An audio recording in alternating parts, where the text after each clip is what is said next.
Ne güzel yerdeyiz ya. Ya evet ve çok zaman geçmiş, hiç geçmemiş gibi şu an onu hissettim, onu söyleyecektim. Bir şekilde doğru seçimler de yapılabilir sanat ve müzik adına. Bunu yapabilecek hiç insan tanımıyorum.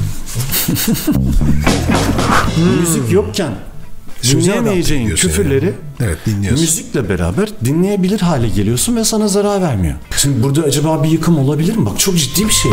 Her yer rap'e dönmüş durumda. Çünkü çocuklar seviyorlar. Sahnede tabii ki güzelliğimi ve yakışıklılığımı göstermek tabii ki isterim. Ama bunun bir adım öne geçtiğini gördüğüm an, yani yapacağım işin önüne geçtiğini gördüğüm an kendimi sorgulamaya başladım. Bu telefonlar, tabletler çoğunlukla ufak çocukların elinde ve daha çok onlar zaman geçiriyor. Bu durumda şöyle bir gerçekle karşılaşıyoruz. Adam kafasına karpuz koyup tek ayak üzerinde şarkı söyledi diye dinlendiği halde en çok dinlenen sanat eseri manasında şekil buluyor. Okey, çocuklar buna karar verdiyse ne yiyeceğimize de karar versinler. Arabanızı da çocuklar sürsün.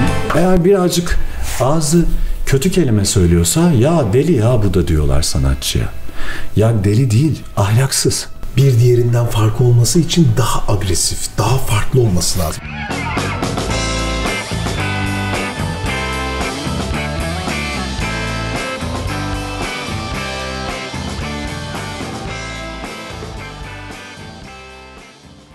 Ne güzel yerdeyiz ya. Tam ya evet ve çok zaman geçmiş, hiç geçmemiş gibi şu an onu hissettim, onu söyleyecektim. Sanki 2018 Ortaköy'de beraber oturduk ve sohbet ediyoruz gibi. Çok güzel bir yerde orası da ya. Ben o zaman sana sorduğum soruları hatırlıyorum orada. Ses genişliğinde, işte müzikte neler hedefliyorsun falan gibi şeyler. O hedeflediklerinin bilmiyorum herhalde ne hedeflediysen oldu herhalde ya tam. Ha? O günden bugüne birçok şey oldu. Ama sende hani şey yok. Ama geçmiş şöyle, bugün ben baktım yukarıda notlar var bu arada. Her yerde yazıyor. Geçmiş konuşmaya gelmeyin buraya. Bugünü konuşalım. Aynen bugünü konuşalım. Tam bugün neler oluyor müzik dünyasında ve sen nerede hissediyorsun kendini? İşte seni görünce de aynı şeyi yaşadım. Yani aslında bende her şey hala aynı yerde. Sadece bazı kavramlar değişti. Tanı acaba yeterince dinliyor muyuz? Tanı acaba bilinirliği var mı? Sorusuyla başlığımız vardı bugün, çok konuştuğumuz bir başlık. Ben kendimde aslında hala aynı ruh halini hissediyorum. Resmen şu an Ortaköy'de açtık kamerayı ve oturuyoruz gibi de oluyor. Ama ben de aynı şekilde durduğumu fark ettim. Onda da bir sıkıntı var. Şöyle falan yapıyorum devamlı. Çok sinir bozucu. Zaman evet sadece bir hiç değişmemişiz ya. Bir zaman geldi. Kesinlikle bir algı. Yani kesinlikle bir algı. O yüzden bence de hiçbir şey başarılmıyor. Yani hep zaten başardıysan başarmışsındır. Vakti gelecektir. Benim kendimde deneyimlediğim, gözlemlediğim biraz bu oldu. Yani seni de aynı görüyorum mesela. Hani çok bizim de zaman tabii 2018-2025 7 sene. Evet çok şey birikti üstüne, çok projeler yaptın. Ama iş çok değişti falan. Enerjinle şu an aynı yerde oturuyoruz demek ki gerçekten hiçbir başarı falan bir zamana sığdırmaya gerek yok ya da bir beklentiye girmeye gerek yok. Yani başarılmıştır ya da olacaktır mutlaka. Bu aslında bence şuraya şöyle küçük bir şey yapabilirim. Çünkü aslında bu beklentiyi yaratan insanlar. Yani o zaman ben sana işte tam efendim işte senin bir sürü güzel şarkın var, şu var, gelecekten ne bekliyorsun işte. Daha fazla doğru, bu beklentiyi biz yaratmamışız aslında. Ben o zaman Tan'ın yanına geldiğimde de seni çok büyük bir şarkıcı olarak görüyordum. Şu an zaten hani evet o çok büyük şarkıcıyı Harbiye'de defalarca dedim, sizler izlediniz. Ya benim için hiçbir şey değişmedi, senin için değişmedi. Belki de hani bugün yeni müziğe başlayan gençlerin hani en büyük hayali ya ben ileride şöyle olabileceğim mi, kendimi gösterebileceğim mi? Derdinin bir cevabı da bu olabilir aslında. Kendinizi ne kadar dolduruyorsanız, neyseniz aslında o oluyorsunuz. Bir şey değişmiyor. Sadece karşı taraf sizi tanımış oluyor. Çünkü sorumlulukların fazlalaşmaya başlıyor. Kendini bu işin tam ortasında buluyorsun. O kadar da istememek lazım. Hani gerçekten yeterince hazır değilsen çok da istememek lazım. Çünkü o sorumluluklar bence ağır sorumluluklar. Bir sanatçı olabilmek ve bir toplum adına sanatçı olarak nitelendiriliyor olabilmek çok önemli bir vasıf ve vazife. Onu fark edersen onun ağırlığını yaşayacaksın. Her zaman yaşanacak ve yaşanması gereken bir şey. Bu tıpkı bir çocuk sahibi olmak gibi bir şey. Ya da çok önemli bir sorumluluk sahibi olmak gibi bir şey. Hepimizde olacak bir gün. Ama sanatçılıkta net böyle bir şey var. Yani bugünkü başlıklardan birisi, üstüne ne kadar konuşuruz bilmiyorum ama müzik kısmıyla belki bugün yaklaşacağız konuya ama başlayalım. Mutlaka sanatçı sorumluluk sahibidir. Sanatçının sorumluluğuyla başlayalım o zaman. Bir şey anlatma derdimiz var galiba bugün böyle. Evet. Bir şöyle bir başlık atmışız. Bizim bir suçumuz olabilir mi? Bizim bir suçumuz var mı? Bugün düzende yaşadığımız bazı karmaşanın sebebi biz olabilir miyiz? İşte toplumsal bozukluklar, gençlerin gittiği yer, kimsenin keyfi yerinde değil. Peki burada bizim bir suçumuz var mı? Müzisyenler olarak, işin müzisyen sanatçıları olarak bir şeyleri yanlış yapmış olabilir miyiz? İrdelemek istiyorum çünkü bu da bizim sorumluluğumuz bir şekilde. Şöyle gidelim o zaman. Toplum, sanat ve müzik. Sanatçının özelliklerini aslında anlatma derdiyle biraz başlayalım. Bir sanatçının temel özelliği, sanatçının özelliği nedir? Totalde hiç büyümeyen bir çocuk olduğu kesin. O yüzden açık görüşlü ve her zaman yeniliklere açık insanlar oluyorlar bunlar. Baktığında sanatçılar topluma da hep geçmişten bugüne yön veren insanlar olmuşlar. Çünkü dediğim gibi bakış açıları, yaşayış tarzları, görme şekilleri biraz daha farklı oluyor. Yani bu doğalında da öyle. Geçmişten bugüne geldiğimizde de kabul görmüş bir gerçek bu. Ama tabii bu değildir ki özellerdir, kıymetlilerdir falan gibi bir şeyden bahsetmiyoruz. Sadece toplumsal konumlandırmada bulundukları yer böyle sıfatlandırılabiliyor. Bu durumda da ne oluyor? Bu insanlar renkli fikirleri, bazı konularda önderlik avantajları olduğu için de toplumun önünde görünen, örnek olan insanlar olmaya başlıyorlar. Çünkü kabiliyetliler. Şarkı söylüyorlar, çok güzel resim yapıyorlar, mimarileri çok gelişmiş oluyor. Bir şehrin çehresini değiştirebilen insanlar oluyor bunlar bazen, bir Mimar Sinan gibi. Bunun bir sürü kolu var ve bu da toplumu arkasından onunla beraber ister istemez örnek almaya ve beraber yürümeye götürüyor. Bu çok normal, doğal bir süreç. Ama sanatçının da kendini keşfedişi veya toplumun sanatçıyı keşfedişi kolay olmuyor. Yani hiçbir sanatçı herhalde ilk fikrinde herkes tarafından böyle dehşet kabul falan görmüyor işte. Ben hep şeye gidiyorum yani. O Beyaz Show'da Beyaz'ın sana şarkının albümünü çıkardın ama hani kim seni duydu? Veya ne kadar duyuldu ki bu albüm? Bu aslında oradan başlayan bir hikaye. Bu bahsettiğin şey birebir bu bence. Yani bir şey yapıyorsun ama ne kadar kimse emin değil. Hadi canım falan diye bakılıyor. Ama sen eminsin, sen o sırada da seyirciye soruyorsun. Herkes söylüyor. Bugün o dönem, daha da fazla kişi söylüyor. O dönem Beyaz'la sohbetimiz aslında birazcık da esprileşme gibiydi. Tabii. Tatlı o bana hadi canım falan, ben de ona yok canım falan yaparken aslında ortaya başka bir gerçek çıkmış oldu. İlk başta onu gerçekten şey yapmak istiyorum. Çünkü yıllardır da çok dönüyor o video. Acayip. Aslında bir atışma, bir sataşma değildi de tatlı bir esprileşme gibi başladı o konu. Bir şeylerin güzel olup olmadığına kim nasıl karar verecek? Problem zaten bu izleniyor mu, bu dinleniyor mu? Bunun bir reel değerinin olmadığıydı aslında. Bence bir çok güzel örnek oydu. Sen seyirciye bir anda soruyorsun, herkes seninle beraber söylüyor ama rakamsal karşılığı hiçbir zaman olmayan bir şey soruyorsun. Toplumsal bir karşılığı var. Ama rakamsal bir karşılığı yok. Aslında günümüzde de şu an dinlediğimiz şarkılar sanat eseri değeri görmeye başlamış ve bu şarkıları üreten üreticiler de sanatçı değeri görmeye başlamış durumda. Filmi başa sardığımızda hani yön veriyorduk, hani toplum bir şekilde örnek alıyordu, beraber yürüyorduk kısmı gelince çok ciddi bir kaosa yol açıyor. Kimse bize demeyecek ki bu doğru sanattır, güzel bir resimdir, filmdir falan. Ama bunun karşılığını şu an bize o bahsettiğin rakamlar veriyor.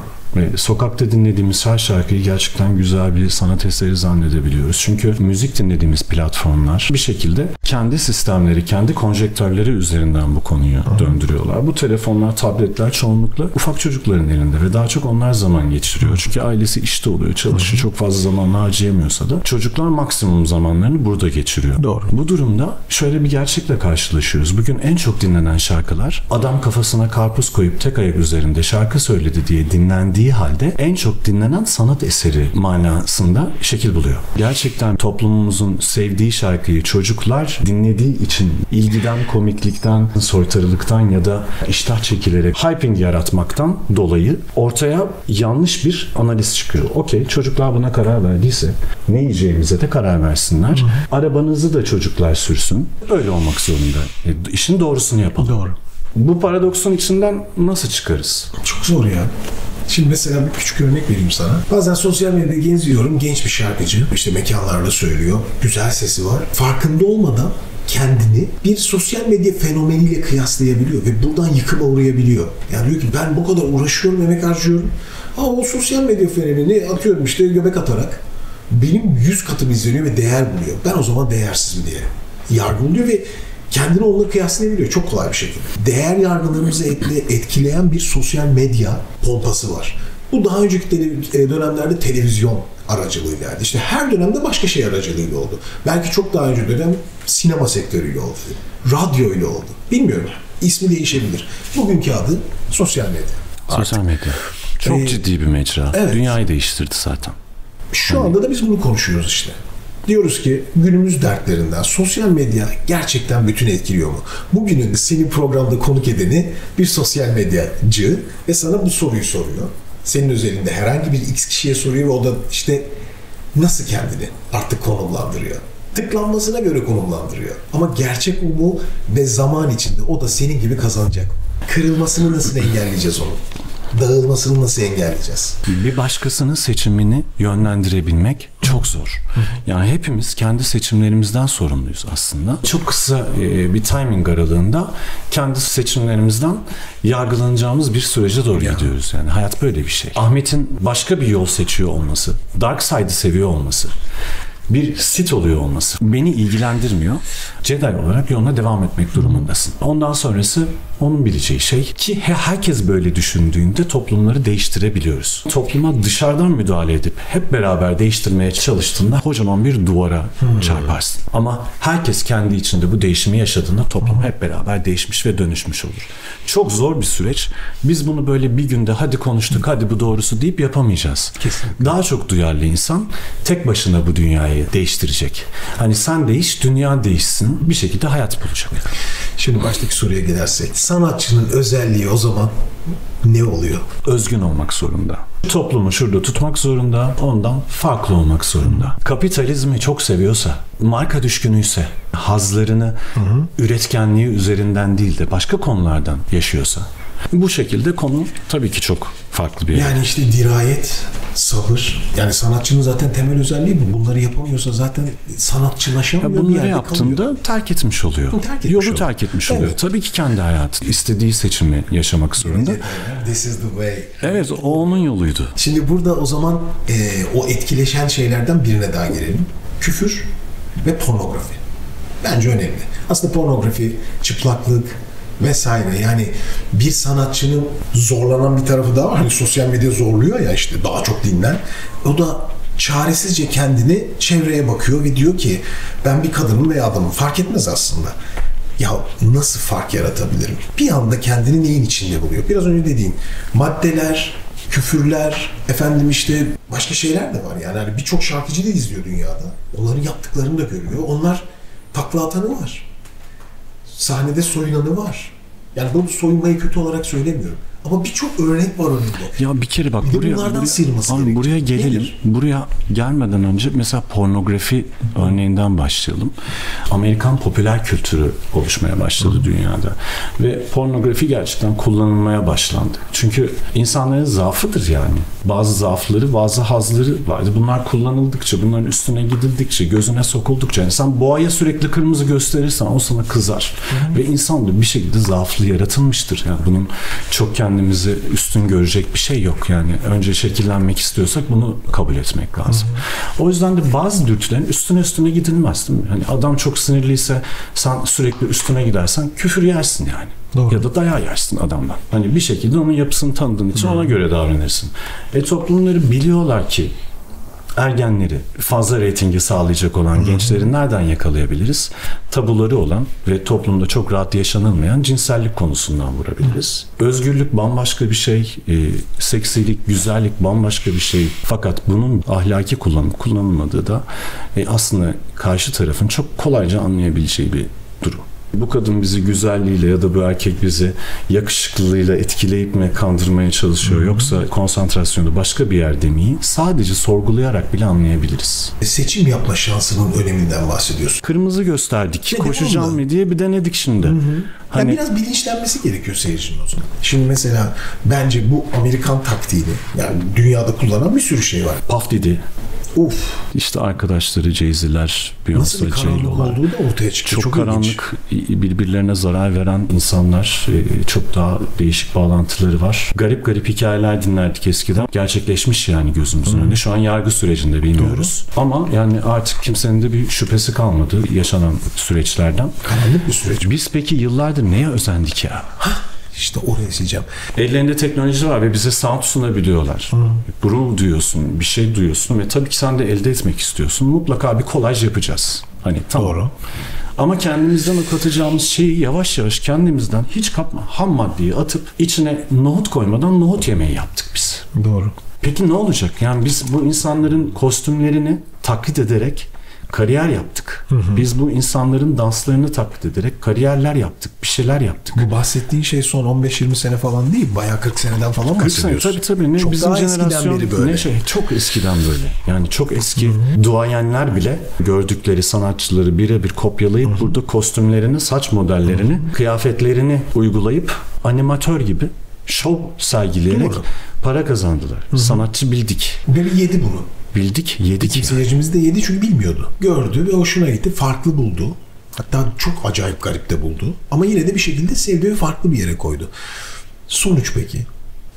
Buradan nereye varacağız? Yani şimdi şey var. Ne önereceğiz yani? Sence ne önerebiliriz acaba? Yani daha özgün bir gençliğin kendini ifade etmesi için veya kendi değerlerini birazcık daha ortaya koyması için ne fark yaratmamız gerekiyor sence? Konuştuğumuz konu biraz daha görsel sanatlara gitti ne zaman. Doğru. Çünkü böyle daha klip gibi oldu. Tabii. Biraz hani görsel sanatlar sahne oldu. Müzik kısmıyla ilgili ne yapılabilir? Antropologlar müziğin insanların ritüeller, iletişim, toplumu böyle bir arada tutmak için falan bir araç olarak kullanıldığını keşfetmişler. Şimdi müzik ciddi bir şey. Çok. İlk müzik aleti flüt, kemikten bir flüt. 50 bin yıl diyor. Gel bir gidelim 50 bin yıl geriye. Ne yapıyordu 50 bin yıl önce o flüt? Kim çalıyordu? İnsan yok. Bilinene göre insan yok.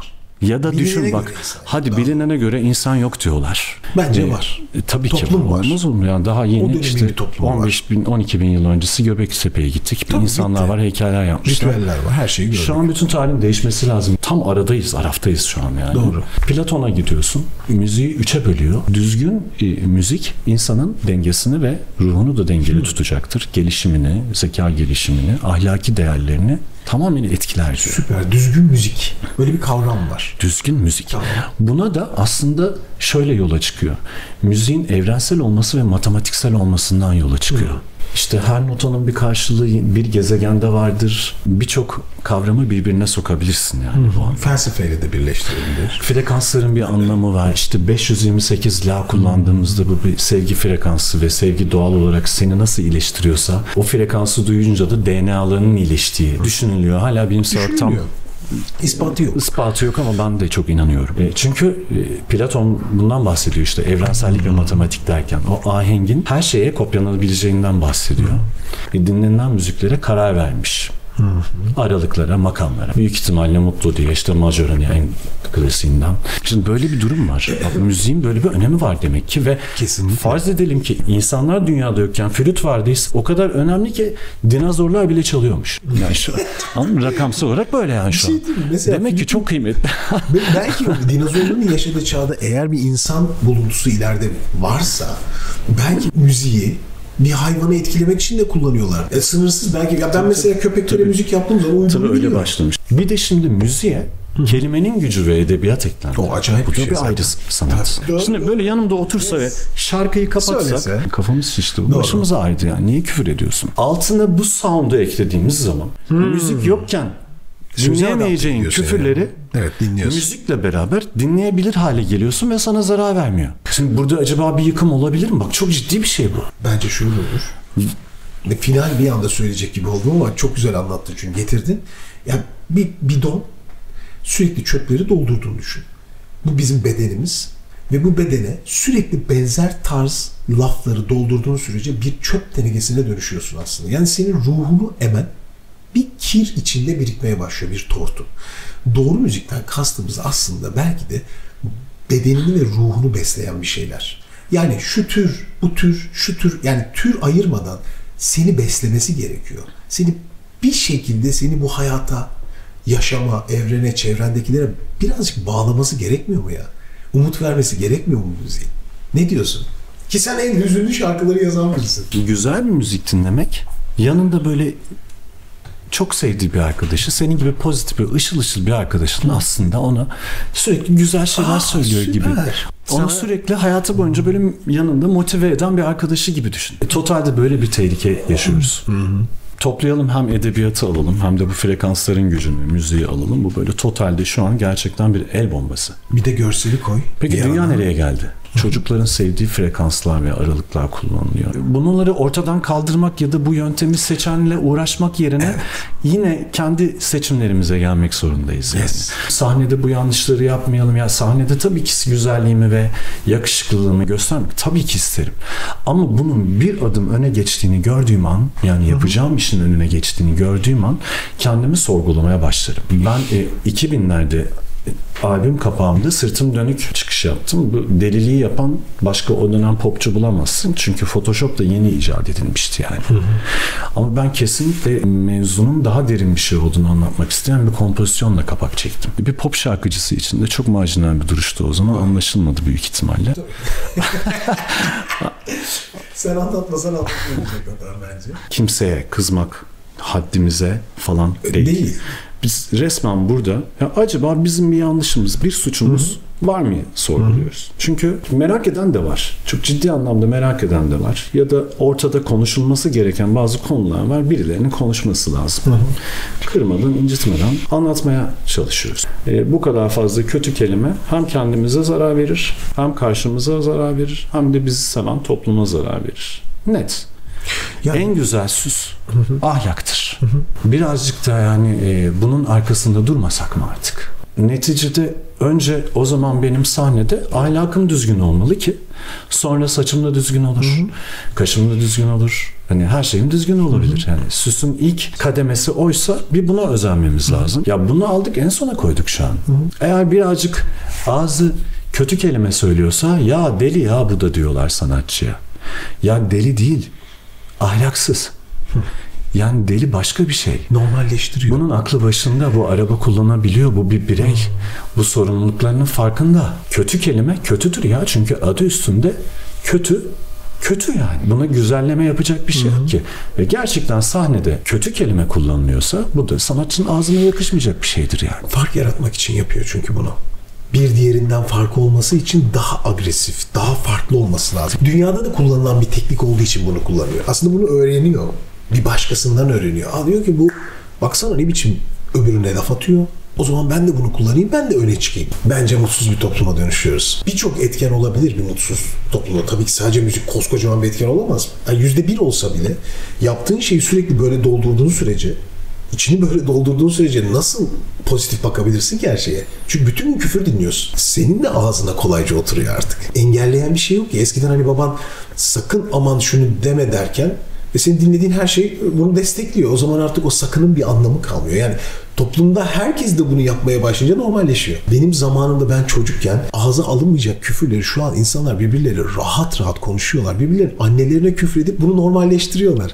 Çünkü bunlar hayatlarında var. Bu sadece müziğin de alakalı bir şey de değil. Türk toplumunda ana kutsaldır. Doğru. Yani bizim kıymetlimizdir aslında. Müzikle uğraşan insanlar, hani müziği yaparken yüzü gülen insanlar, konservatuarda müzik konuşan arkadaşlar, insanlar, ben bu psikolojiyle bu sohbeti yapıyorum seninle. Çok fazla küfür dinleniyor diye küfür etmeyen insanları ön plana çıkaracak bir platformumuz yok mu bizim? Onlara da sanat ve sanatçı muamelesi verecek herhangi bir platforma da ihtiyaç var. Çok güzel fikir. Çünkü sadece maddi amaçlar güdülerek açılan bir platform işte böyle bir şekilde yanlış yere doğru suyu akıtmaya başlıyor. O platformlar çünkü zaten tamamen o tür içerikleri eğer öne çıkarıyorsa aman yarabbi. Yaptığın şeyin birilerini etkilediğini düşünmelisin. Birileri etkileniyor bundan.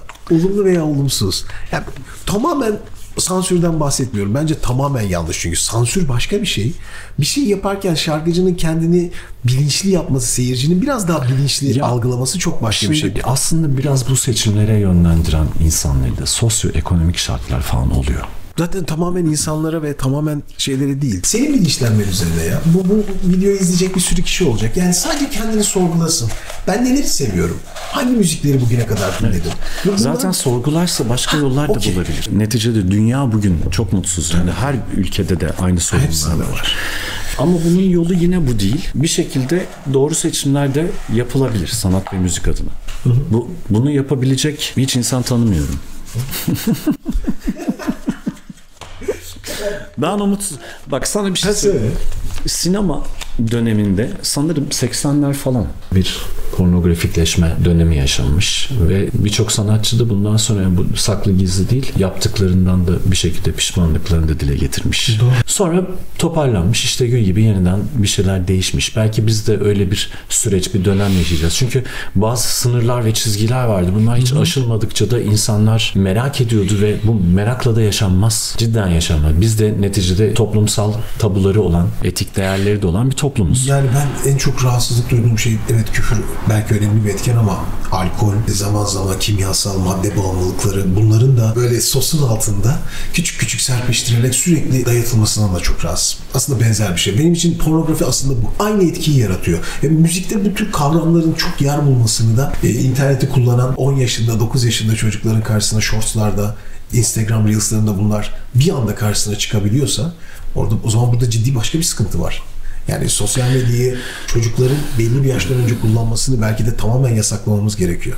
Zaten çocukları biz yetiştirmiyoruz. Çocukları sosyal medyayı yetiştiriyoruz. Tamamen bırakılmış ve terk edilmiş bir çocuğun doğru olduğuna inanmıyorum bu anlamda. Yani mutlaka bir şekilde süre koyarak olabilir, içerikleri kontrol ederek olabilir. Yani çünkü çare yok. Hiçbir sosyal medya platformu tam olarak buna bir engel koymuyor çünkü. Bak bu çok ilginç bir şey. Benim incelemelerimin sonucu bu. Tam bir engel yok. Onun çocuk versiyonu var, bilmem nesi var ama herkes her yere istediği deliğe girip yolunu bulabiliyor. Bu da ne kadar müzikle birleştirebiliriz? Ama bunu müzikle birleştiren de var. Bu tür yolları, solucan deliklerini bulanlar. Onlara dikkat edilmesi gerekiyor. Hem ailelerin hem çevrelerin. Çünkü her ne olursa olsun şey düşünüyorum. Çok saf, güzel müzik yapan o kadar çok genç var ki.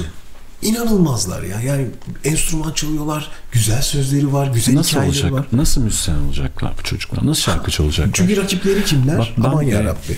Hem fiziksel olarak çok kullanamam, hem de çok sevmem alkol kullanmayı, tüketmeyi.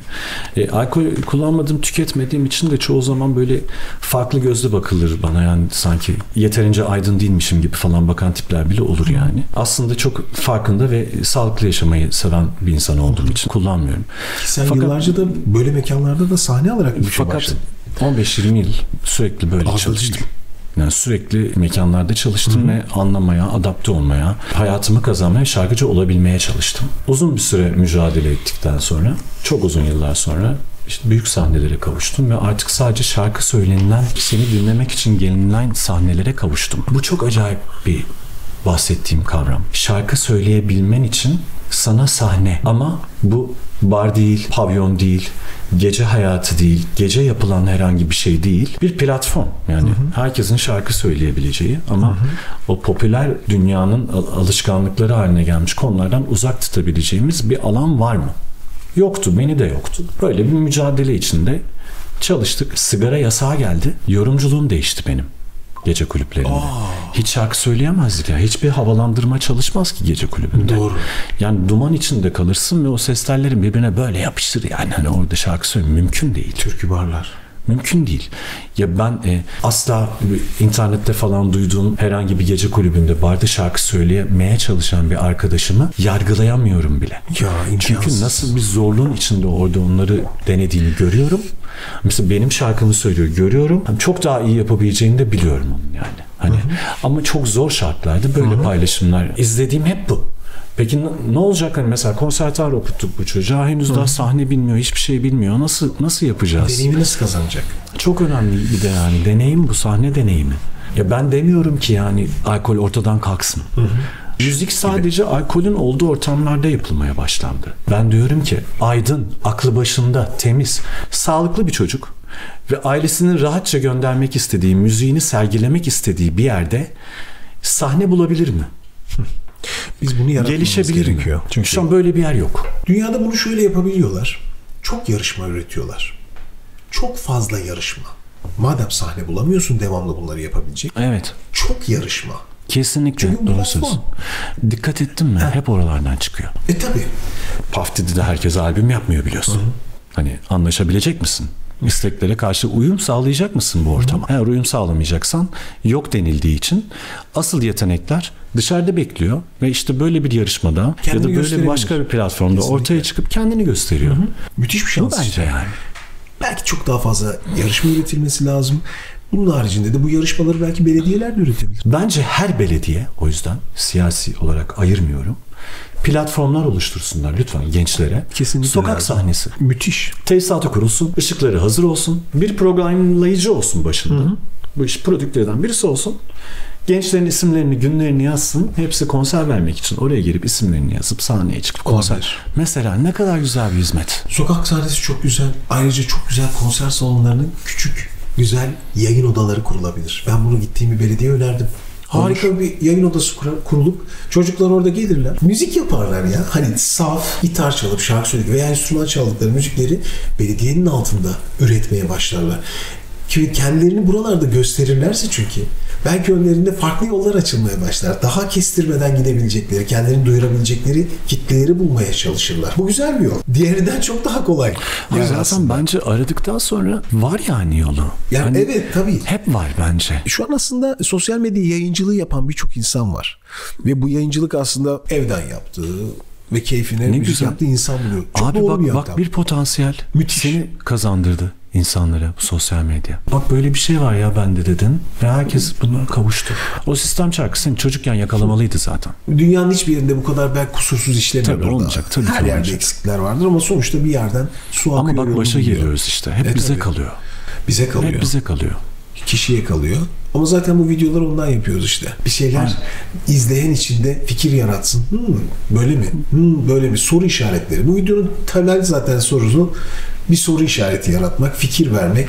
Çünkü gerçekten bunun çok ciddi sorun olduğuna inanıyorum. Umutsuzluk yeni yetişen bir şarkıcı için, genç bir şarkıcı için, yeni yetişeni bırak 20'li yaşlarını artık geçmeye başlayan bir şarkıcı için de var. Hatta abi daha üstlerde de var ya. Acayip umutsuz müzisyen. Yani bir türlü kendime şey yapamıyorum. Bu hiç bitmiyor. Çünkü kıyasladı. Geçen işte sana da örnek vermiştim. Berkeley'de giren 5.000 öğrencinin 2500 şarkıcı olmaya çalışıyor. Yarısı. Yani herkes Ariana Grande olmaya çalışıyor. Herkes ünlü olmak istiyor. Şarkı üretmek, güzel bir şeyler yapmak için pozitif düşünmek, elinden geleni yapmak, kendini geliştirmek. Temel bu. Bu olmadı mı? Zaten imkansız. Bence. Sürdürülebilir değil. Kaç senedir şarkı söylüyorsun abi? Tam 2000'de başladım. 2000, bugün 2025. 25 sene geçmiş. Kaç senesi peki yukarıya tırmanmak için uğraşmakla geçti? Tabii 5 senesi albümsüz şarkı söyledim. Çünkü güzel. Piyasayı tanımak, albüm yapmak için öğrenmek gibi bir süreç geçti. Ondan sonra albüm çıktı ve en az 10 yıl piyasayı tanımak için geçti. 15 etti. 15 etti. 15'ten sonra yavaş yavaş kıvılcımlar başlıyor. Yavaş yavaş. Sanatçı olmaya başlıyorsun. Öyle bir anda ya biz sana demedik ki zaten emeksiz, zahmetsiz sen gelsen hemen olacaksın. Süper. Öyle bir şey yok. Zaten burada konu hep orada başlıyor yani. Hı-hı. Hani kimse sana demedi ki sen yorulmadan bir anda bir gecede bir şarkıyla ilah olacaksın falan. Öyle bir dünya yok zaten. Hı-hı. Bu oluyorsa burada bir yanlışlık var. Yani oluyorsa bunu biraz altını şöyle birazcık oyalım mı? Yani mesela bir gecede ünlü olmak, kısa sürede yukarı fırlamak. Bunlar sence nasıl oluyor şu anda? Ama işte yine rakamlara geldik. Rakamlarla oluyor.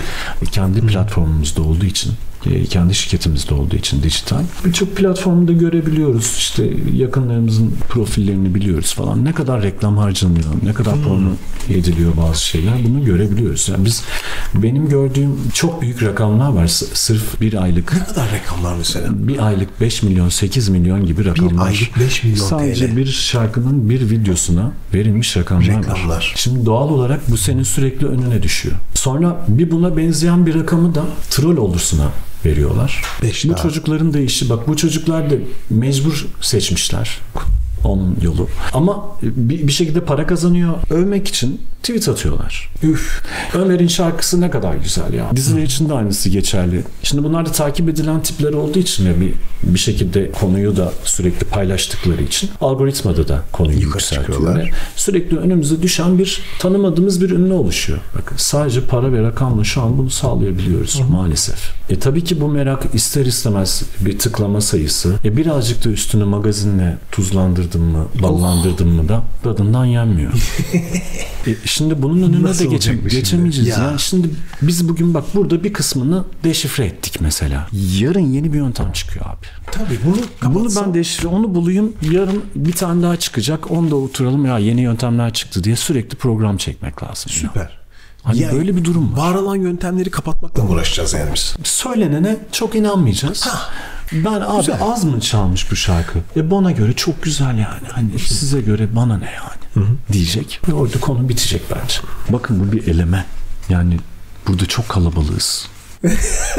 Herkes çok iyi olamaz. Doğru. Herkes çok iyi olamaz. Doğru. Herkes Jedi olamaz. Yani bir şekilde... Buradan Jedi'liğe geçelim de. Abi ışın kılıcın nerede? Nerede o kılıcın? Almadık da. Işın kılıcını alıyoruz. Biz çok ahlaktan konuştuk. Çok oradan... Demek çok yamalıyız ve sıkıntılıyız bu konuda. Bir beste oluşturmak için... Evet mutlaka. Ama o jingle oluyor, marş oluyor, başka bir şey oluyor. Dili var ama yani. Türküde de var o hafif. Evet var. Bazen esprilerinde var. Yani bunu dışarı koyamazsın. Çünkü insanın yaptığı bir şey müzik hani. Dışarıdan gelen ve komutlanan bir şey değil. Hangi insan ne yapıdaysa onu müziğine kullanıyor. Bu bambaşka bir şey. Çocukluğumuzda Barış Manço. Ki Barış Manço bence acayip bir bence annem benim Barış Manço'yu çok severdi. Çok dinlerdi. Aynen. Ve bütün kasetleri bizim evde vardı. Anneler çok sevdiriyor çocuklarına sanatçıları. Çok. Annem sanat müziğini çok severdi. Annen seviyorsa sen de seviyorsun. Tabii yani bir de şarkılarını da sevmek mümkün değil ki. Beni Barış Manço konserine götürmüştü annem de. Sen daha şanslıymışsın. Ben hiç gitmedim. Olay bir şey yaşamışsın. Stadyum konseriydi. Stadyum konseri. Beyaz giyinmişti. Çok iyi hatırlıyorum. Belediyenin dağıttığı plastik toplardan alıp eve dönmüştük sonra.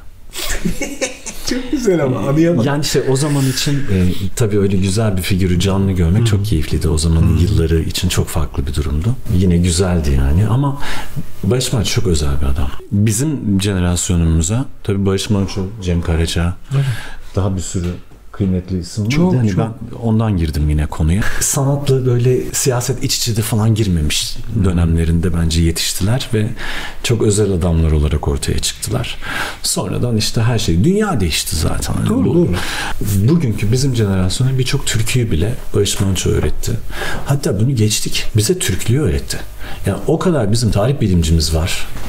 Hiçbiri Türklük tarihine Barış Manço'nun ettiği hizmet kadar hizmet edememiştir. Alaska'dan geçti, Meluncanları bağladı, onların soylarını bağladı, Türklüğün nereden geldiğini, nereye gittiğini, yani ne kadar kapsamlı olduğunu, kaç bin yıla dayandığını vesaire, ondan çok güzel şeyler öğrendik. Düşün yani bir şarkıcı demek ki sadece müzisyen, şarkıcı falan olmuyor. Harbiden gerçek bir sanatçı, böyle içinde başka, yanında böyle sürprizleri oluyor, cebinde başka bir şey oluyor, başka bir şey oluyor ve onları da topluma veriyor. Onu zamanla görüyorsun. Onlardan olmayan, hediyesi olmayan bir şekilde gerçek yüzünü ortaya çıkartıyor. Bu oyunda sen onun peşine düştüysen hızlı bir geri dönüş yaşayacaksın. Çünkü yanlış yola gitmişsin yani. Acayip yani. O dönemleri düşündüğümde çocukluğumu hani belli güzel kavramları sürekli büyüten işte süper babaanneler, bayramlar, yani toplumu bir arada aslında annesini çok seven çocuklar, babasına saygılı çocuklar, yemeğini yiyen çocuklar, erken yatan falan yani. Kimsenin umurunda değil. Sanki başka bir alem gibi değil mi? Bambaşka bir dünya. Birbirleriyle savaşıyorlar. Şarkıyı nasıl yaparızdan ziyade, çünkü şarkı artık kolay yapılıyor. Nasıl yürütürüz? Şarkı çok kolay yapılıyor. Yani şarkı ototunu basabiliyoruz. Şarkıyı yapabiliyoruz aga. Yani şarkı oluyor. Kolay. Onu yaparız. Ortaya çıkan şarkıyı nasıl olduğuyla ilgilenmekten çok nasıl ittiririz, nasıl fake kazanım sağlarız, nasıl ortalıkta dolandırırız, bu şarkıyı nasıl meşhur yaparız ilk planda. Sonra artık o şarkıları üretmek kısmı kolay. Birileri üretsin. Ne doğru gitti iş. Hani biz bile bu şeyleri yakalıyoruz, bizi böyle. Bir de seni de bu sistemin içine çekmiyor mu yani? Oradayız yani. Yani geldiğimiz noktada birçok şeyi konuştuk bence. Bizim bir suçumuz varsa artık özür dileriz yani. Hani müzik adına, çünkü sen üretmeye de, sanatçılığımız adına, yayıncılığımız adına, müzisyenliğimiz adına bir yanlış yaptıysak kusura bakmayın ya, işler pek iyi değil yani. Bu geçmiş dönemin farkıyla alakalı. O da ilginç. Kayağı'nın veya Barış Manço'nun, bak, her tutmuş albümünde, özel Kayağı'nı düşün, bir tane çocuk şarkısı vardır.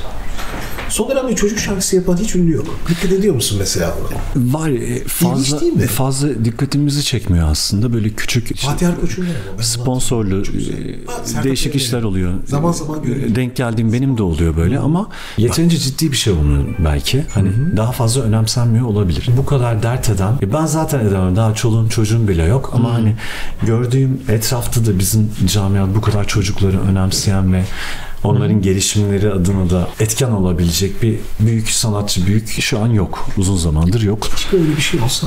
Kötü fikir değil. Buradan bütün... belki bilmiyoruzdur, mücadelesi olanlar varsa kusura bakmasınlar. %100 vardır bu arada. Mutlaka vardır. Hani çok falan ortada daha görmek istediğimiz bir... Daha popülerleşmesi gerekiyor sanki. Yani genel bir toplum bilinci olarak da bunu kullanılabilir. Bu da bir fikir olarak. Çok önemli çocuklar. Tavtaşçı, çok teşekkür ederim. Bodrum'da bizi ağırladın. Çok güzel gün geçirdik. Finali bir Jedi sözüyle bitirelim. Biz seninle olsun. Bizim gibi düşünmeyenlerin canı sağ olsun. Dediğimiz gibi bir hatamız varsa, bir kusurumuz varsa da genel anlamda bugünkü bu müzik sektörüyle ya da bu basitleşmeyle ilgili biz de özür dileriz. Elimizden geleni yapmaya devam edeceğiz bir Jedi olarak. Sevgili Yoda. Güç sizinle olsun. Güç sizinle olsun.